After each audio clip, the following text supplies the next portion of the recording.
Genesis 6, verses 1 through 4.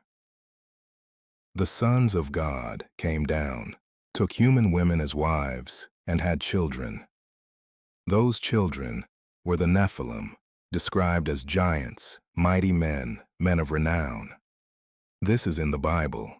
It's 4 verses, and most churches skip directly past it. The sons of God in Genesis 6 is bene elohim, the same divine council members from Job 1, Deuteronomy 32, and Psalm 82. These are not humans. The oldest Jewish interpretations, the Book of Enoch, the Dead Sea Scrolls, the Septuagint, all read them as angels who violated their divine station by interbreeding with humans. The Book of Enoch was scripture to the Jews at Qumran. Fragments were found in the Dead Sea Scrolls.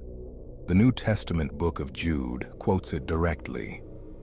1 Peter 3:19 and 2 Peter 2:4 both reference the imprisoned divine beings, a direct callback to the Enoch tradition.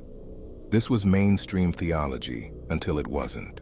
Here's where the plot thickens. In the 4th century CE, church councils began deprioritizing Enoch. By the time the canon was formally fixed, Enoch was out. The divine council framework was soft-pedaled. Sons of God in Genesis 6 got retroactively reinterpreted as godly human men from Seth's line, a reading invented to make the text less cosmologically destabilizing. The Nephilim reappear after the flood in Numbers 13. The spies sent into Canaan report that they saw Nephilim, specifically the descendants of Enoch.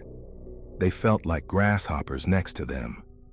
If the Nephilim were wiped out in the flood, why are they in Canaan?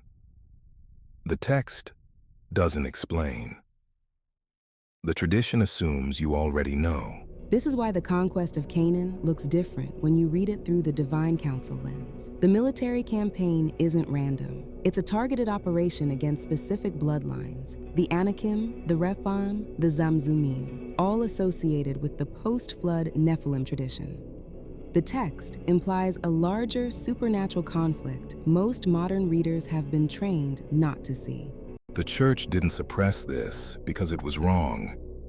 It suppressed it because it was destabilizing. A Bible with supernatural beings violating cosmic order, hybrid offspring, a war between Yahweh and the corrupt divine council. That's not the tidy monotheism the institutional church needed to manage. Comment Nephilim for the full breakdown on Genesis 6, Enoch, and the divine council war. All of it on the Promethean Depths, link in bio.